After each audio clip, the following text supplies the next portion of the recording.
going to be doing probably way too many videos today on one subject, but I'm getting a little tired of the quantum grammar Nazis and the boat captains saying that they're a sovereign entity and not knowing what it is. So here we go. Let's go into the definition of what a country is and what we are. It all goes back to Bretton Woods in 1944, or the gold standard being dropped in whatever year, or the year 2000 when we got attacked, or 1600s when there was an agreement made, or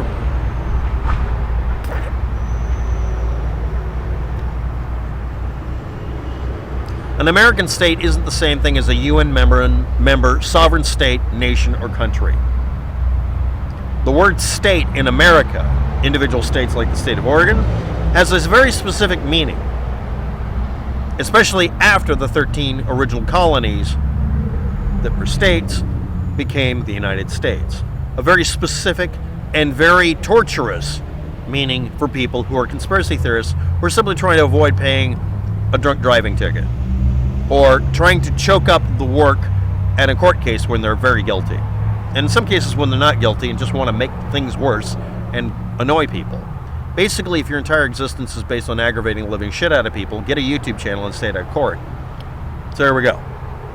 An American state is not the same thing as a country, sovereign state, or anything like that. They're very different things. When the individual states at the time ratified the Constitution, and, well, they didn't. Everybody's agreed since then, retroactively, in every single state, that we've ratified the Constitution. No, I mean it. The majority of the people in each state have done so, not a majority of people saying it didn't. A majority of years have passed since this happened that all of the states have agreed that even if they didn't finish signing on it on time, because it wasn't email at the time, that it was in effect de facto signed. Well, that's not good enough for me. No one fucking cares, Mr. Idiot.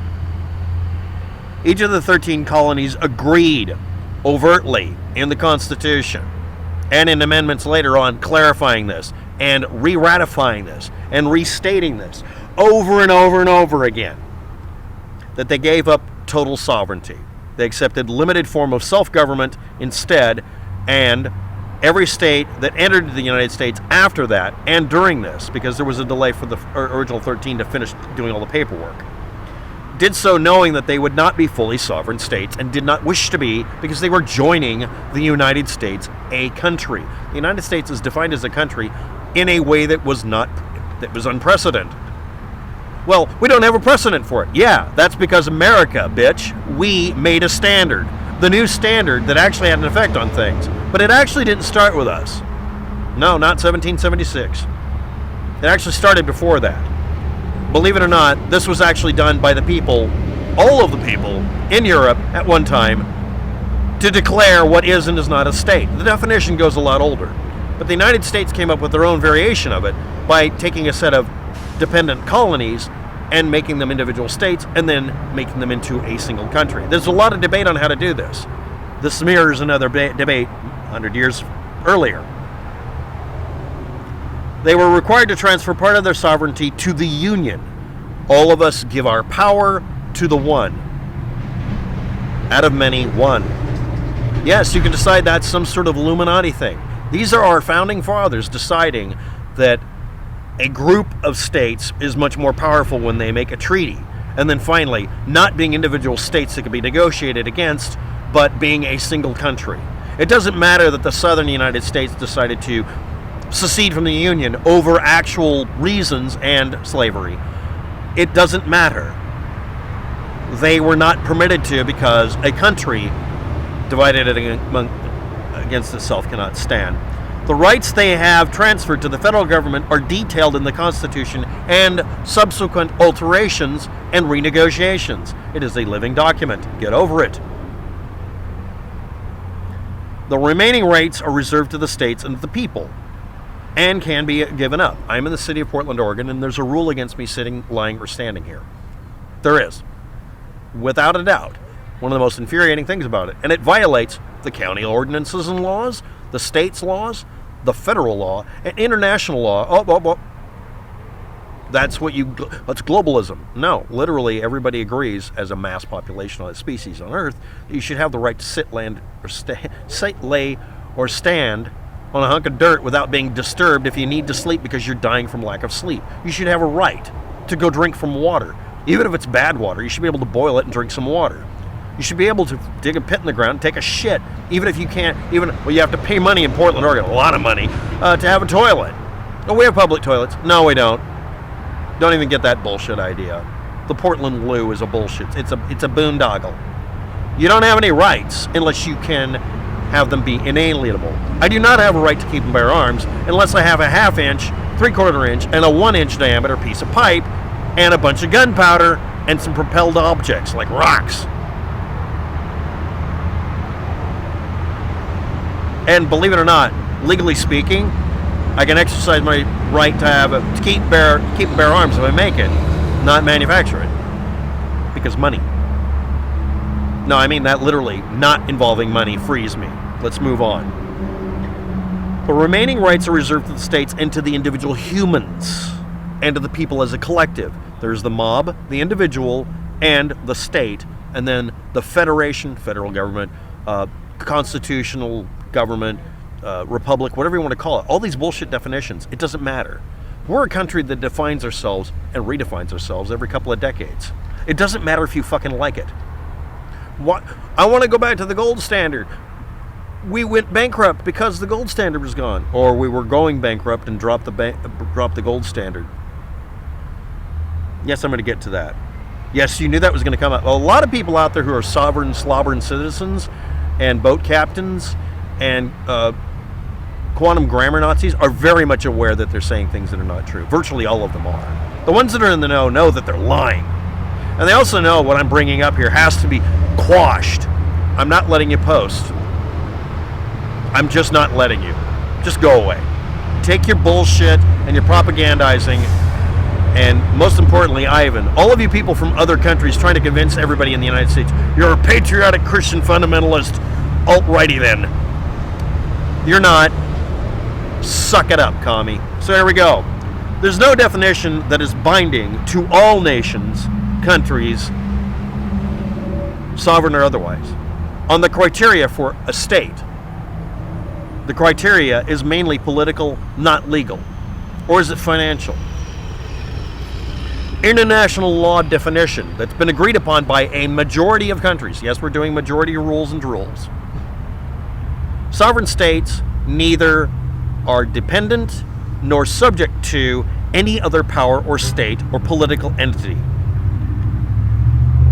That's the main definition. That's the one that's agreed upon between all of them. That's why it's first. Have a permanent population, a government, sovereignty over the defined territory, and a capacity to enter into relations with other sovereign states, and can exist without being recognized by other sovereign states. It'll just be harder to have treaty-making powers and engage in diplomatic relations. Diplomatic relations from 1600 forward. Think slowly. I'm going to be speaking quickly. The inviolability of borders and non-interference in the diplomatic affairs of sovereign states as established by the Westphalia, not the car, peace. A peace treaty that was signed based on the ideas of what we should define countries as. 1648, Westphalian sovereignty was established as a principle in international law. It was just adopted because it made sense and it eliminated something very important, a bunch of religious wars. Each state has exclusive sovereignty over its territory. Each has a set of state sovereignty, this was a set of sovereignty peace treaties for each state in an argument in a Congress, ending the European wars of religion. Each formally recognized the independence of each other through a diplomatic Congress. Now, why am I straining this? 1648 caused 1776 to be able to happen because each state became a Congress member and then decided to form a union.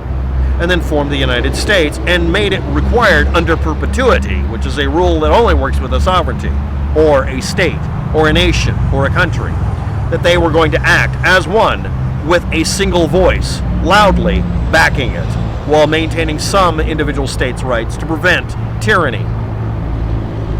Hallelujah. But it started with a goddamn squabble in Europe, and it ended in 1648 primarily because each of the countries realized that ignoring borders and interfering in each country, even if it was in their best interest. This broke down to the things that were the size of a county fighting another county. This is Hatfield and McCoy's bearing the hatchet, but not in each other's heads. This agreement induced a definition for what a country really is. Because up to that point, well, we all know what a country is. Yeah, but nobody actually established it. Now, from that point, we get damn fool statements that a lot of you will misuse. Well, let's go on. Montevideo Convention, 1933, defines a state as a person of international law. Boop, boop, boop, boo, fail. Stop using the word fucking person. Oh, well, in French it meant something. The French should not help write laws.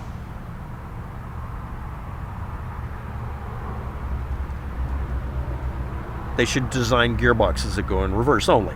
A person in international law, if possesses the following qualifications: permanent population, defined territory, a government, it can have more than one government, definition allowed for multiple governments or parties, capacity to enter into relations with other states and have little children, little itty bitty,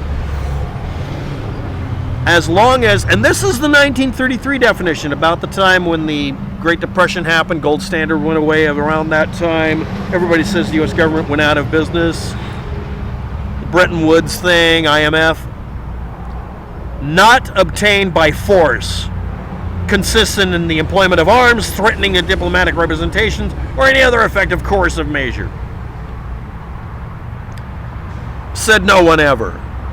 But if you'd gained it by that point, you were in.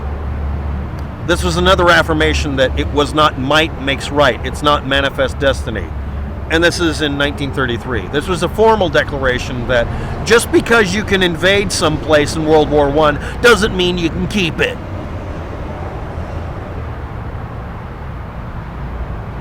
Pickle hub. Anyway, there is the constitutive theory of statehood, government of country, just of a country. I'm going to use the word country, not state. Only if it's recognized as sovereign by other states. And then again, it's a personhood under international law, which is bullshit. Is a person sovereign? No. Unless it's recognized by every country. The UN has at one point. No.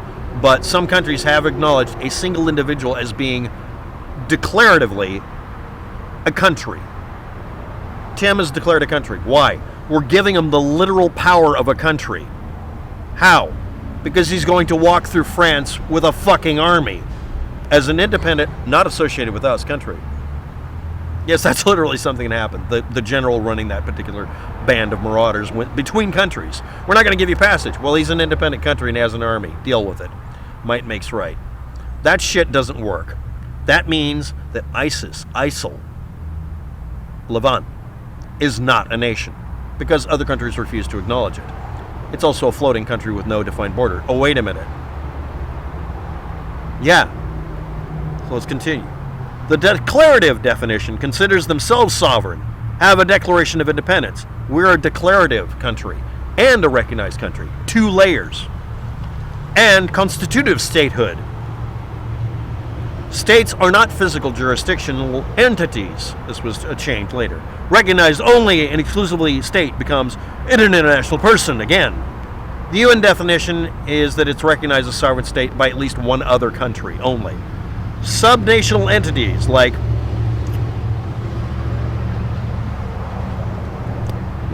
Indian nations are acknowledged. Subgroups. The Pikeys are a nation, but they're not a country.